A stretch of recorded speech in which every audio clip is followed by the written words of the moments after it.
پانی مل جائے تو کہتے ہیں ہمیں پیر صاحب کا تبرک مل گیا.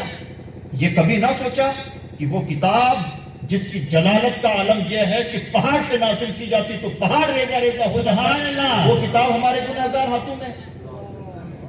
وہ کتاب جو کفر دھل کے ایمان دے سکتی ہے, وہ کتاب ہمارے ہاتھوں میں.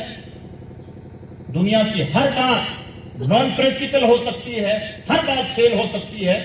قرآن نے جو کہہ دیا سب فائنل ہے, کوئی بات فلوپ نہیں ہوتی. بے شک حق. دنیا تجربات پہ چلتی ہے, ہماری ہر بات تجربے پہ مبنی ہے. آج جس طرح کی بلڈنگیں بنتی ہیں, پہلے انسان ایسی بلڈنگیں نہیں بناتا. آج جتنے طرح کے کھانے بنتے ہیں, جتنے طرح کے پہناوے ہیں, جتنے طرح کے رنگ پائے جاتے ہیں, پہلے یہ سب چیزیں نہیں ہوتی تھی. انسان کا مزاج ہے, انسانی طبیعت ہے, انسان ٹھوکریں کھاتا ہے, سنبھلتا ہے, پھر بہتر سے بہتر کرنے کی کوشش کرتا ہے, اور اینڈ میں ایک بہتر چیز سامنے آ جاتی ہے. اس کو مثال سے موبائل سے سمجھنا. موبائل پہلے دن موبائل میں اتنے فنکشن موجود نہیں تھے جتنے آج ہیں. موبائل کی سائز پہلے دن اتنی چھوٹی نہیں تھی جتنی آج ہے. پہلے 82 کے آس پاس جب memory card first time launch ہوا تو اس کا وزن ہوتا تھا ٹنوں میں اور چند MB کا ہوا کرتا تھا. آج GB نہیں, TB گراموں میں ہوتا ہے. کیا ہوا؟ انسان ترقی کرتا ہے, ٹھوکریں کھاتا ہے, بہتر سے بہتر سیکھتا ہے, پھر نیا کرتا ہے. ہو سکتا ہے آج ہمیں موبائل کی شکل میں جو 200-300 گرام بوجھ ڈھونا پڑ رہا ہے, آنے والے زمانے میں وہ بھی نہ ڈھونا پڑے. دنیا مسلسل ترقی کرتی ہے, ٹھوکریں کھاتی ہے, سیکھتی ہے. یہ انسانیت ہے. اللہ کی شان کیا ہے؟ اللہ کی شان یہ ہے کہ اللہ نے پہلی بار جو بنا دیا وہ فائنل ہے. یہی ہے انسان کی بناوٹ میں اور اللہ کی تخلیق میں فرق. اللہ کی شان ہے بدیع السماوات والارض, بغیر کسی ماڈل کی چیز بناتا ہے, اور جو بنا دیا سب فائنل. انسان کو کچھ بھی نیا کرنے کے لیے ماڈل چاہیے. انسان جہاز بنائے گا لیکن مچھلی کو دیکھ کے جہاز بنا پائے گا. انسان ہوائی جہاز بنائے گا لیکن پرندوں کے مطابق ہوائی جہاز بنے گی. انسان راکٹ بنائے گا لیکن کچھ کیڑے مکوڑے جو ہواؤں میں اڑتے ہیں اور اچانک پیچھے آ جاتے ہیں, ان کا ماڈل دیکھ کر کے اس کی نقل کرنے کی کوشش کرے گا. یہی ہے انسانیت. اللہ نے آسمان بنایا تو کوئی ماڈل دیکھ کے نہیں بنایا, اور جو بنا دیا تو پھر ایسا ہے کہ کوئی نہیں کہہ سکتا کہ آسمان کو ذرا سا ٹیڑھا میڑھا ہونا چاہیے تھا, اونچا نیچا ہونا چاہیے تھا, یا یہ بابا بوڑھا ہو چکا ہے, یا اس کے ستون ہونے چاہیے تھے. اس کا خود کا سورۃ الملک میں ارشاد ہے, ذرا آسمان کی طرف نگاہ اٹھا کے دیکھو, اور ایک بار نہیں دوبارہ اٹھا کے دیکھو, کیا میرے بنائے ہوئے آسمان میں تمہیں ہلکا سا جھروکا بھی نظر آتا ہے؟ یہی ہے اس کی تخلیق کی خوبی. اس نے انسان کو پہلے دن جیسا بنایا, آج تک انسان ویسا ہے. اور بڑے باکمال لوگ, بڑے ڈیزائنر, بڑے دماغ والے گزرے. کوئی نہیں کہہ سکتا کہ کان کی جگہ ذرا یہاں سیوٹیبل نہیں ہے, اس کان کو اس جگہ کی بجائے کسی اور جگہ پر ہونا چاہیے. اور ذرا تصور کر کے دیکھیں کہ اگر کان کی جگہ کیا تبدیل ہو, کان ذرا سا پچک جائے تو شکل بدل جاتی ہے. بے شک حق ہے. وہ جو بنا دیا, اس نے جو شکل دے دی, جو چیز بنا دی, وہ سب فائنل ہے. فائنل ہے حق. جب اس کی بنائی ہوئی چیزیں فائنل, اس کی بنائی ہوئی شکل سب سے بہتر, تو اس کی بات سے زیادہ بڑی بات کس کی ہو سکتی ہے؟ بے شک حق ہے. بہت خوب. ہم نے سمجھا ہی نہیں ہے کہ قرآن کتنی بڑی کتاب ہے.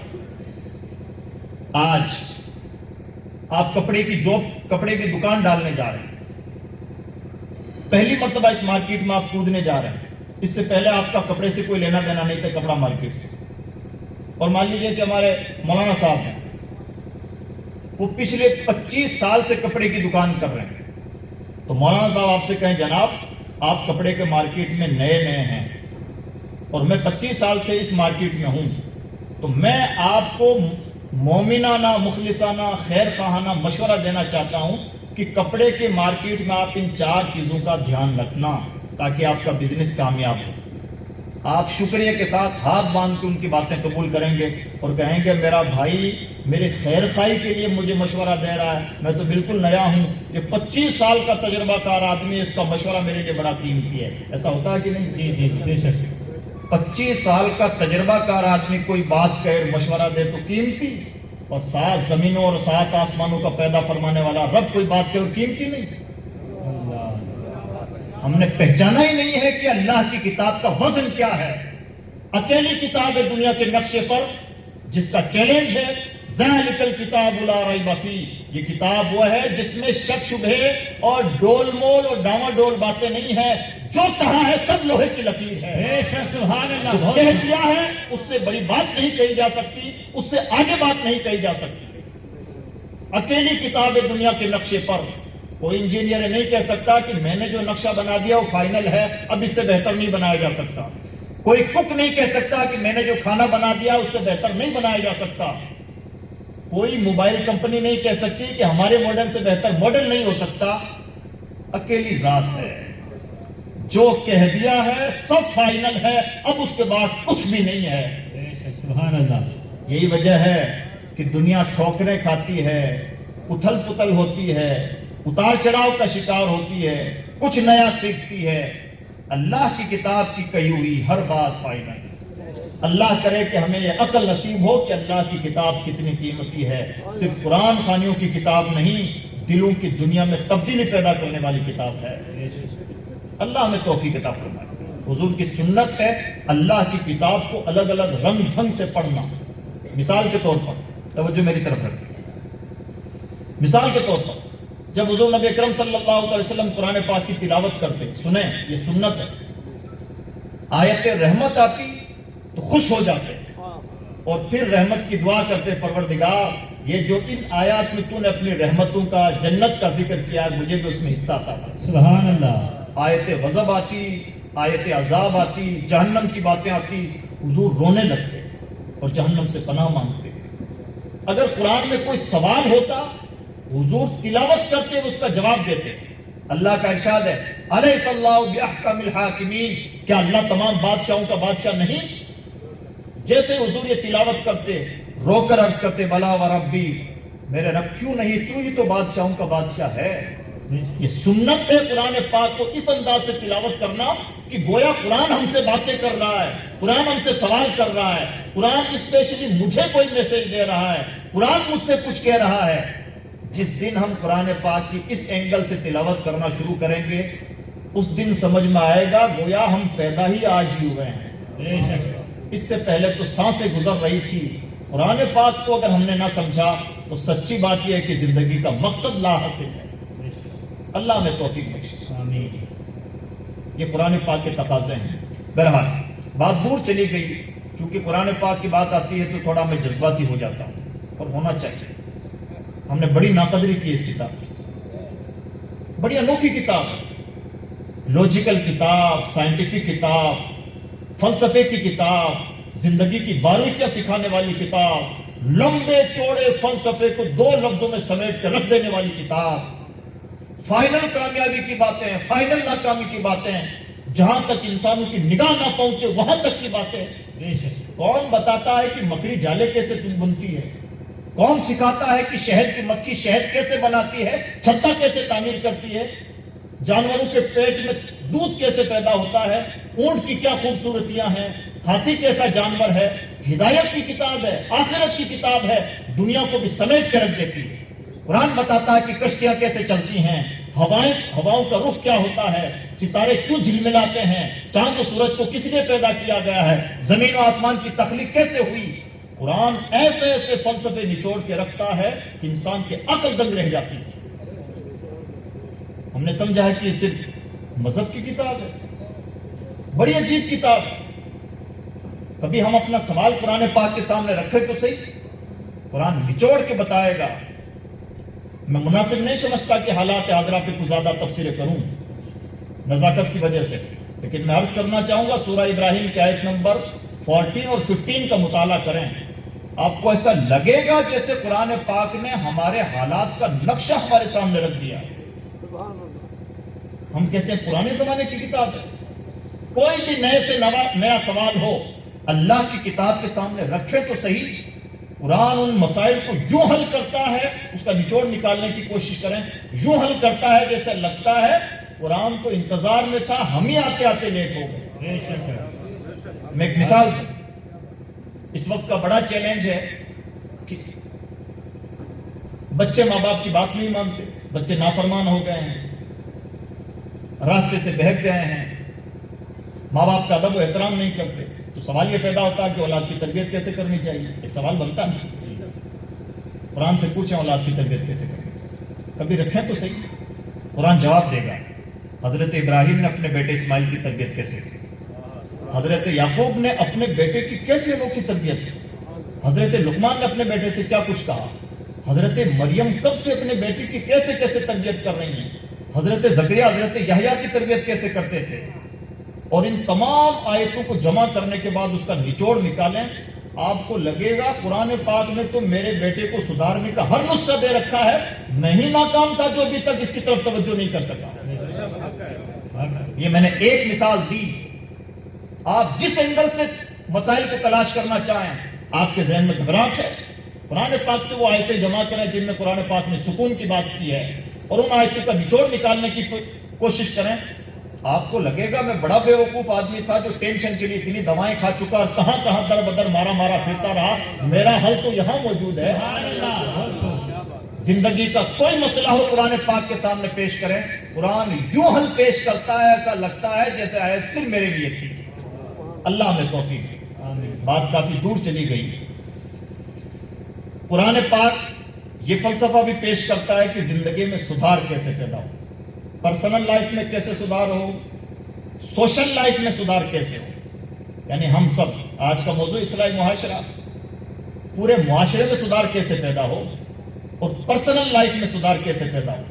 تو میں عرض کروں، پرسنل لائف میں سدھار پیدا ہو جائے، معاشرہ خود بخود سدھرتا چلا جاتا ہے، اس لیے کہ معاشرہ نام ہی ہے لوگوں کی جماعت کا۔ میں سدھرا، آپ سدھرے، آپ سدھرے، آپ سدھرے، ہم صرف مل کے ہی تو معاشرہ بنے۔ اچھا، پرسنل لائف سدھارنے کا کیا طریقہ ہے؟ قرآن بہت گہری باتیں کرتا ہے اور وہاں جا کے چوٹ کرتا ہے جہاں انسان کا گمان بھی نہیں جاتا، اور وہ کیا ہے؟ قرآن نے پرسنل لائف کو سدھارنے کا نسخہ کتنا قیمتی دیا ہے، سنیں۔ اللہ ارشاد فرماتا ہے الہاکم التکاثر حتی زرتم المقابر۔ دو جملوں میں پوری کہانی سمٹی ہوئی ہے۔ اے لوگوں، تمہیں لالچ نے غافل کر رکھا ہے، غافل ہو، انجان نہیں ہو۔ ایک ایک لفظ پر غور کرتے چلے جائیں۔ کوئی نہیں ایسا جو کہہ سکے مجھے معلوم ہی نہ تھا کہ نماز فرض ہے۔ نماز نہیں پڑھتے، غافل ہیں، جاہل نہیں ہیں۔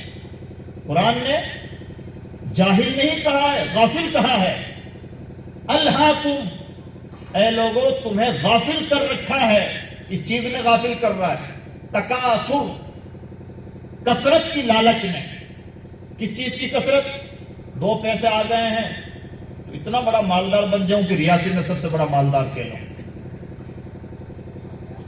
قدرت کا کرنا ہوا کہ ریاست کے سب سے بڑے مالدار ہو گئے، تو لالچ ہوگی کہ ایک بار ذرا پورے جموں کا سب سے بڑا، ڈویژن کا سب سے بڑا مالدار بن جاؤں تو مزہ آ جائے۔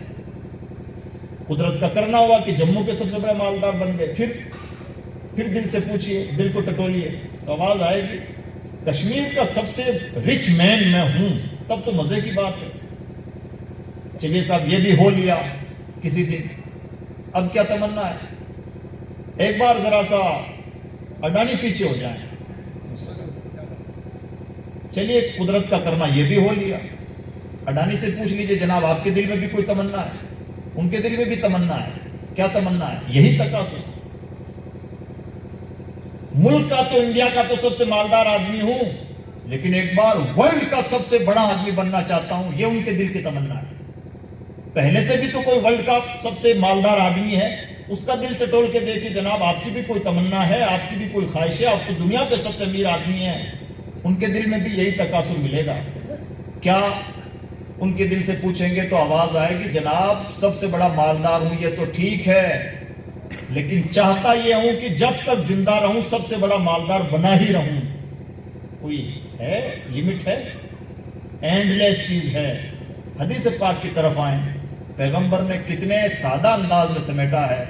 فرماتے ہیں ابن پاک آدم کے پاس یعنی انسان کے پاس اگر سونے کی 7 وادیاں بھی ہوں تو تمنا کرے گا ایک وادی تو ذرا اور ہو جائے تو مزہ آ جائے۔ جبکہ اس کا پیٹ بھرنے والی چیز صرف قبر کی مٹی ہے. اینڈ لیس چیز ہے لالچ، اور اسی نے غافل کر رکھا ہے.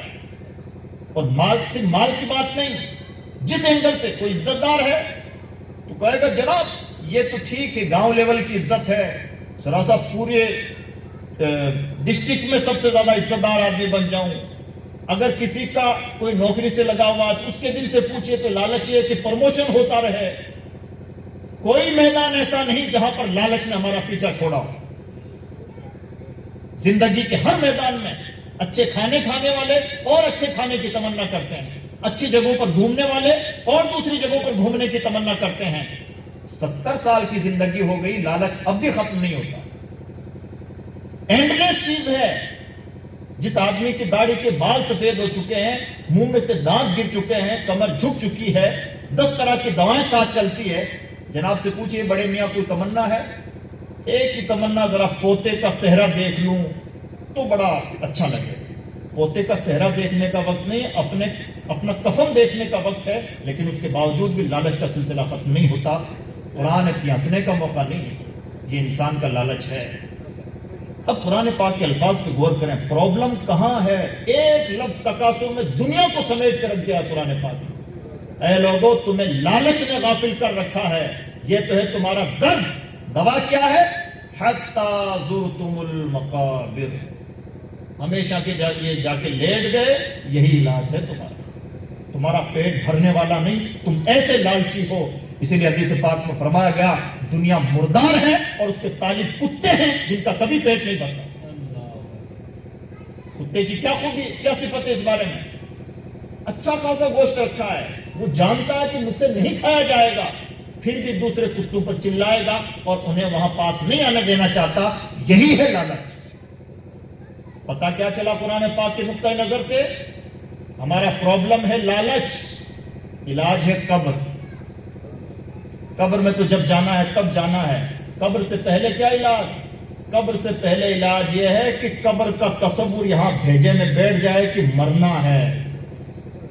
اور جس کے دل و دماغ میں سودا سوار ہو جائے کہ مجھے موت آئے گی، اس سے گناہ نہیں ہوتے. ملال لوگوں کی تقریریں سن کے ہم کہتے ہیں جناب نیک بننا تو چاہتے ہیں لیکن حضرت جی بنا نہیں جاتا، ہو جاتا ہے، ایسا ہوتا ہے، چلتا ہے، بڑھاپے میں دیکھا جائے گا.